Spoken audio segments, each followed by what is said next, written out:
Trust me, I'm not trying to win an ignoble prize with this exercise.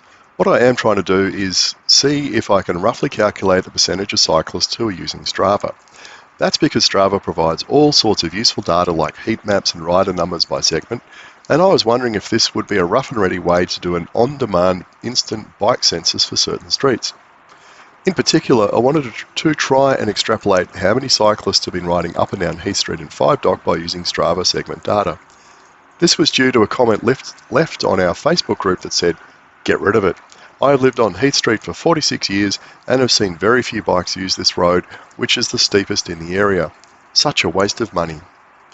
Well, I quickly looked up the Heath Street uphill segment in Strava and found that since 2014, Strava has recorded 2,166 cyclists climbing Heath Street over 48,000 times. That's hardly very few bikes. But the problem with this is that it only counts cyclists that have a Strava account. What about everyone else who might use a different fitness app like Garmin, Map My Ride or Apple Health, or no fitness app at all? What about the casual cyclists and kids and so forth that don't give a damn about recording their trips and obsessing over their fitness statistics? If, say, 10% of all cyclists use Strava, then we could surmise that over 480,000 bike trips have been made up Heath Street since 2014. 10% by statistics fanatics and 90% by those who don't give a toss. Now, in order to do this, we need to know what percentage of cyclists are using Strava. Is it 3%, 5%, 10% or more? This, of course, depends on all sorts of assumptions, such as the percentage of Strava users is uniformly distributed across the cycling population, that cycling trips are uniform across different days of the week, that Strava users and regular cyclists use the same routes, that Strava users and regular cyclists do about the same number of rides per week, and so on and so forth.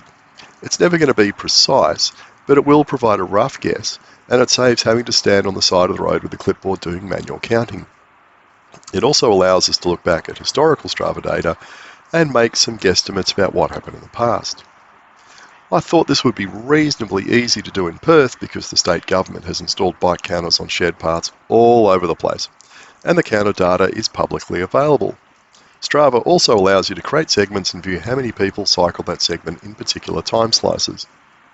However, that idea quickly crashed and burned because no counter data has been published for 2023, and the data you can download isn't really granular enough for this purpose. That made me turn to doing a quick manual count and then trying to compare that count data to Strava. I did the count, found the appropriate Strava segment, and then found that I can't easily extract the required data from Strava either. They provide an option to look at data for today or for this week, but not a particular date. On top of that, they only give you date information and not time information. So although 617 people have ridden the targeted segment this week, I have no idea how many of them did it at the time I was sitting there filming everyone passing by. The end result is that I still haven't worked out a relatively easy way to calculate the percentage of cyclists that are using Strava. If you can think of a way to do so, say so in the comments. All I can think of is asking a cycling enthusiast who works for the Main Roads Department to download all the bike counter data and to do their own mashup with Strava. That would also require doing some screen scraping of the Strava data or asking Strava nicely to provide the data for a research project. That's probably too much to ask. In the meantime, all we're left with is educated guesses. My guess is that 5% of all bike owners in Australia use Strava. Well, what's your guess? Leave a comment down below and let's see what the consensus ends up with. You might have noticed that I put up this slide at the start, showing the breakdown of shared path users over a 12-minute period in the evening peak. It's interesting that just over 13% are using something other than a bike. I do wonder if e-scooters are going to turn out to be a short-lived craze like yo-yos, or whether their numbers will continue to grow. If I can be bothered, at some point in the future I might have a fresh look at this video and count up things like the number of men versus women, the number dressed in lycra versus casual clothes, the number of drop bar bikes versus flat bar, and the number of e-bikes versus old-fashioned bikes, that sort of thing. It's probably too late now, but it would have been interesting to track this sort of thing over the last decade or two to see how active transport has evolved with the introduction of small, cheap electric motors, the expansion of the shared path network, the upgrading of end-of-trip facilities and workplaces, and the evolution of office clothing from the suit and tie to something more casual. If this sort of long-term analysis had been carried out in Perth, it would provide an interesting roadmap for Sydney. which is at least 15 years behind.